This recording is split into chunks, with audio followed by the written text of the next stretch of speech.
Hi అండి, welcome to Mouni TMS channel. ఈరోజు వీడియోలో ఆడబిడ్డ నిధి స్కీమ్ గురించి అయితే కనుక కంప్లీట్ డీటెయిల్స్ చెప్పబోతున్నానండి.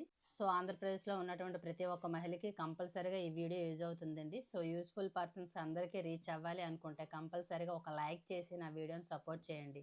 అండ్ కొత్తగా ఎవరైనా ఛానల్ చూస్తే కనుక సబ్స్క్రైబ్ చేసేయండి.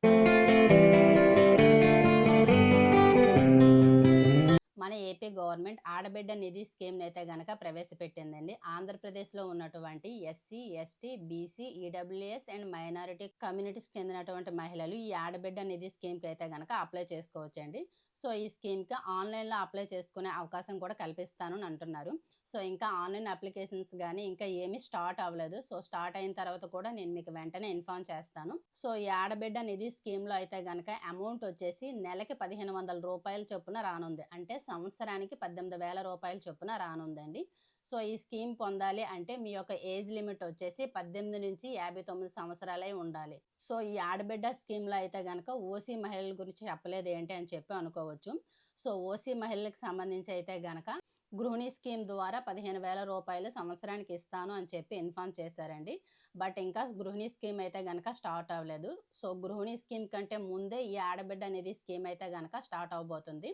అయితే ఈ స్కీమ్కి సంబంధించినటువంటి డాక్యుమెంట్స్ అన్నీ మీరు దగ్గర పెట్టుకుంటారని చెప్పి ముందుగా ఇన్ఫార్మ్ చేస్తున్నామండి. సో ఈ ఆడబిడ్డ నిధి స్కీమ్కి సంబంధించి మీకు కావాల్సినటువంటి డాక్యుమెంట్స్ ఏంటి అంటే మీ యొక్క Aadhaar card, ration card, white ration card కంపల్సరీగా కలిగి ఉండాలండి. సో మీ యొక్క రేషన్ కార్డు అండ్ మీ యొక్క caste income and bank passbook, so ప్రతిదీ మీరు అప్డేట్లో ఉంచుకోండి. అండ్ మీ యొక్క అకౌంట్ ఎన్పిసిఐ లింకింగ్ యాడ్ అయి ఉందా లేదా అని కూడా ఒకసారి చూసుకోండి. ఇంకా ఈ ఆడబిడ్డ నిధి స్కీమ్లో ఉన్నటువంటి ముఖ్యమైన పాయింట్స్ ఏంటి అంటే రీసెంట్గా తల్లికి వందనం స్కీమ్లో అయితే కనుక ఇంట్లో ఎంతమంది ఉంటే అంతమందికి అమౌంట్ ఇచ్చారండి. బట్ ఈ స్కీమ్ ద్వారా అయితే కనుక ఖచ్చితంగా ప్రతి ఒక్క ఫ్యామిలీలో ఒక్క మహిళకే అమౌంట్ వచ్చే అవకాశం ఉంది. అది కూడా వైట్ రేషన్ కార్డు కలిగి ఉన్న ప్రతి ఒక్కరికి ఇస్తారా, లేదా ఈ P4 సర్వేలో నిర్వహించినటువంటి పేద మహిళలకు మాత్రమే ఈ స్కీమ్ ద్వారా అమౌంట్ ఇస్తారా అనేది కూడా కంప్లీట్గా తెలియదండి.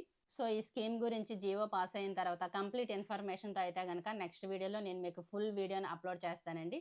సో ఈ స్కీమ్ గురించి మీరు ఏమనుకుంటున్నారో కామెంట్ చేసేయండి. కొత్తగా ఎవరైనా ఛానల్ చూస్తే కనుక సబ్స్క్రైబ్ చేసేయండి.